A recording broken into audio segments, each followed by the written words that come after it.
New alert from the World Health Organization about video game addiction. The organization is now designating gaming disorder as a mental health condition. ABC's Deborah Roberts is here with more. Good morning, Deborah. Good morning, Michael. And this is a move that has stunned many in and out of the medical community. Some saying it's about time we recognize the intense pull of video games, given the science that shows there could be some addictive nature to them. But others are wondering whether disorder is going a little too far. They're everywhere. On your TV, your computer, even on your phone. But while video games seem close to becoming our new national pastime, this morning the World Health Organization raising a red flag. For the first time adding gaming disorder to their list of addictive activities, likening it to substance abuse and gambling disorders.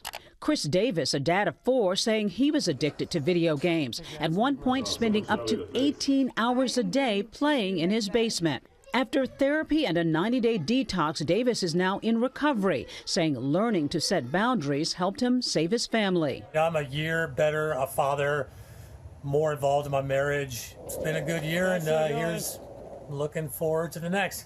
The WHO says video games can become an addiction when gamers aren't able to control how much they play, impacting their lives for 12 months or more. A lot of people use games recreationally, use games for educational purposes, but for a subset of people, this becomes compulsive and really addictive. An estimated 60% of Americans play video games every day, with 2.6 billion gamers across the globe.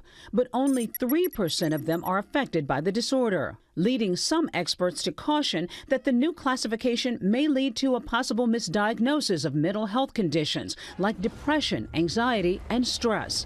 The International Game Developers Association telling ABC News there are serious and troubling consequences to the WHO's creation of a gaming disorder, when games are used as a coping mechanism for stress, anxiety, and depression. Adding the science and common sense around how video games are played supports the conclusion that video games are not addictive. Now, some medical experts also question the wisdom of classifying gaming as an addiction, some saying that it may open the floodgates and weaken the seriousness of what has been traditionally considered addiction. But Chris Davis, that father of 4, begs to differ, saying he had to work hard to kick his addiction, and says that his marriage is finally back on track and that he's feeling healthier, Michael, after rehab. So in his case, there was really something going on. There's really something going on, and good for him that he took care of it, and good for him and his family as well. And Deborah, stick around, and we're going to bring in Dr. Dave Anderson from the Child Mind Institute for more on this. And Dr. Anderson, thank you for joining us. And how big of a deal is this? This has now been classified as a mental health disorder. So if you have children out there, how concerned should you be? Right. I mean, this is not without some level of controversy. It's something where the diagnostic criteria are still very stringent. I mean, they require 12 months of addictive behavior around games before you can get the diagnosis. But it represents a campaign by, parents worldwide to, kind of bring attention to a problem that they see in their children spending a lot more time on games than they should be. So how do you know what's a lot more time? How do you know my child has a problem? I mean, in terms of what parents should be concerned about with games, we think about age, we think about time spent, and we think about what they're doing socially on it. So there are stringent guidelines for kids under age 6 around screen exposure. In terms of time spent, we don't want to replace activities that are really important for development, like family dinners or spending face-to-face interactions with friends, or making sure that kids are engaged in sports or exercise. And Deborah, I realize there is some technology out there that helps you monitor how much time you are spending on tech. On devices, because we're not just talking about games, we're talking social media. And you and I have teenagers, and we know they're glued. Oh, yeah. Believe it or not, Google is actually announcing that it is going to come up with new features to help you monitor, maybe limit your screen time.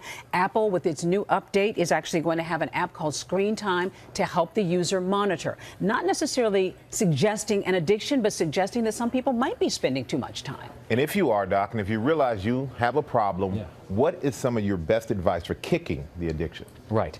And that's the thing, is that what technology companies are doing, there's been a lot of pressure placed on the technology companies, but now, the acknowledgement of gaming disorder allows parents more of an opportunity to seek treatment for these things, or to perhaps find clinicians who specialize in this. In terms of what parents can do, a lot of this is setting boundaries from the start. It's making sure that you've got, boundaries around the time you spend as a family, or the amount of time you want your child to spend on it at night, making sure they still have time for homework. And then it's also also to watch out for, the red flags that are always there, like anxiety or depression, and whether or not a child may cope by kind of retreating into gaming. And in my case, just yanking that phone from time to time, locking it up, yanking that phone, just making sure that they're aware that you're watching. Doesn't make you the popular parent, but you're doing the right thing. And, it's not always the kid with the problem. It may be the parent with the problem, as we saw in that piece. I want to thank you. Absolutely. Thank you both. I mean, very important message that you brought this morning. Thank you both very much. Hi, everyone. George Stephanopoulos here. Thanks for checking out the ABC News YouTube channel. If you'd like to get more videos, show highlights, and watch live event coverage, click on the right over here to subscribe to our channel. And don't forget to download the ABC News app for breaking news alerts. Thanks for watching.